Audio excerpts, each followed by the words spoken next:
राजाधिराज श्री सद्गुरुनाथ महाराज की जय.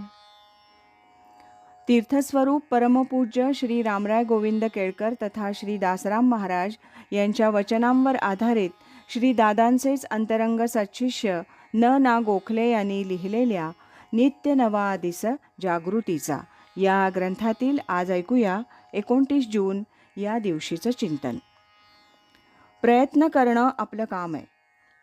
कर्मण्येवाधिकार असते. इथला अधिकार शब्द काढून टाकला की त्याचा बरोबर अर्थ आपल्यासाठी लागतो. प्रयत्न करणं हेच फक्त माझं काम आहे. टाकी तू माप सळ धरिली विठ्ठले. हे संत तुकाराम महाराजांचं वचन आंधळ्यानं दोरी वळल्याप्रमाणे नाम घ्यावं हे अंबुराव महाराजांचं सांगणं हेच दर्शवतात. असेल माझा हरी तर देईल खाटल्यावरी. या वचनाचा दुरुपयोग आपण करतो. हरीच्या अखंड अनुसंधानात असेल तर तो देईल. अनन्याश्चिंतयन्तो माम ये जनाः पर्युपासते तेषां नित्याभियुक्तानां योगक्षेमं वहाम्यहम्. यातलं पहिलं अर्धचरण आपण विसरतो.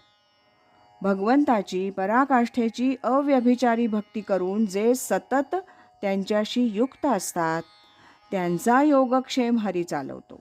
तो सुद्धा आपल्या इच्छेप्रमाणे नव्हे. जीवन धरणं इतकाच, कारण अशा नित्ययुक्त भक्ताचं तिकडं लक्ष असतंच कुठे. काहीच न करुनी प्राणी रामनाम जपे वाणी. तेणे संतुष्ट चक्रपाणी भक्ता लागी सांभाळी. याचा काहीच न करुनीचा अर्थ निराळा आहे. दुसरं काही भक्तीशिवाय तो करू शकत नाही. परमार्थ म्हणजे काहीही न करता बसणं असा उल्लेख परमपूज्य दादांच्या वचनात कधीकधी असायचा. पण नुसतं बसणं हे किती अवघड आहे ते प्रयत्न केल्यावरच समजतं. काही करणं सोपं आहे, कारण तो निसर्ग धर्मच. तो प्रत्येक माणसाच्या काय सगळ्या प्राण्यांच्याच मागे लागलेला आहे. साधी कोथिंबिरीची काडीसुद्धा प्रयत्न केल्याशिवाय मिळत नाही. असं काहीतरी देवानं करून ठेवलं आहे असं परमपूज्य दादा म्हणत असत. तात्पर्य काय?